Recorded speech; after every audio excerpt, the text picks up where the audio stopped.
Vijay sir. ಉಪಿ sir, ನಿನ್ನೆ ನಾನು ನೋಡಿದೆ ತಾವು ನಮ್ಮ ಭೀಮಾ ಸಿನಿಮಾ ಬಗ್ಗೆ ಪ್ರೆಸ್ ಮೀಟಲ್ಲಿ ಮಾತಾಡಿದೆ ಅಲ್ಲಿ.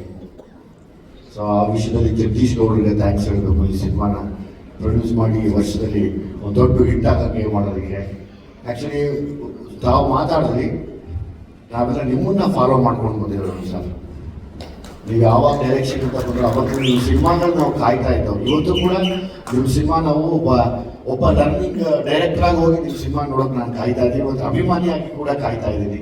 100% ನೋ ಡೌಟ್ ಈ ಸಿನಿಮಾ ಈ ವರ್ಷದ ಕೊನೆಗೆ ಬಂದ್ರೂ ಸುಮಾರು ವರ್ಷ ಜ್ಞಾಪಕದಲ್ಲಿರುವಂಥ ಒಂದು ಸಿನಿಮಾ ಅಂತ ಹೇಳಿ ಅದಂತೂ ವಿತೌಟ್ ಡೌಟ್ ಮಾಡಿದ್ದೀನಿ.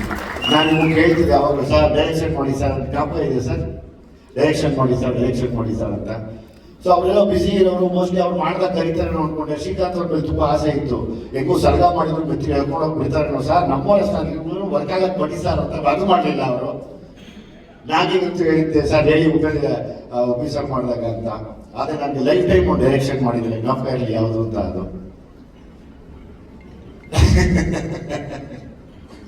ಸೊ ನಿಮ್ಮ ಡೈರೆಕ್ಷನ್ ಸದಾ ಇರ್ತೀನಿ ನಾನು ಆ ವಿಷಯದಲ್ಲಿ.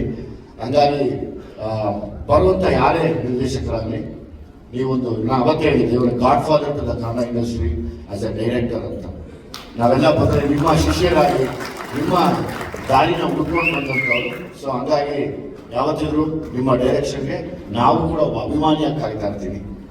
ಒಳ್ಳೇದಾಗಲಿ, ಒಳ್ಳೇದಾಗತ್ತೆ ಕೂಡ. Lahari sir, Velu sir, Srikanth sir, Shivanna ಯಾವಾಗಲೂ ಒಂದು ಫಂಕ್ಷನ್ ಅಲ್ಲಿ ಹೇಳಿದ್ರು, ಶ್ರೀಕಾಂತ್ ಮೇಡಮ ಚೆನ್ನಾಗಿ ಗೊತ್ತು, ಏನಿಲ್ಲ ಅಂದ್ರೆ ಹೋಗೋದು, ಏನ ಇದ್ರೆ ಮಾತ್ರ ಹೋಗೋದು ಅಂತ.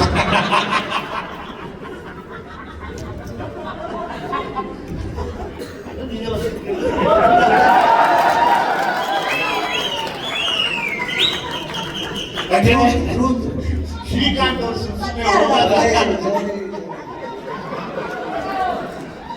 ಶ್ರೀಕಾಂತ್ ಇದ್ದಾರೆ ಅಂದ್ರೆ ಏನೋ ಒಂದು ಬೇರೆ ಲೆಕ್ಕಾಚಾರ ಆಗುತ್ತೆ, ಒಳ್ಳೇದಾಗತ್ತೆ ಕೂಡ.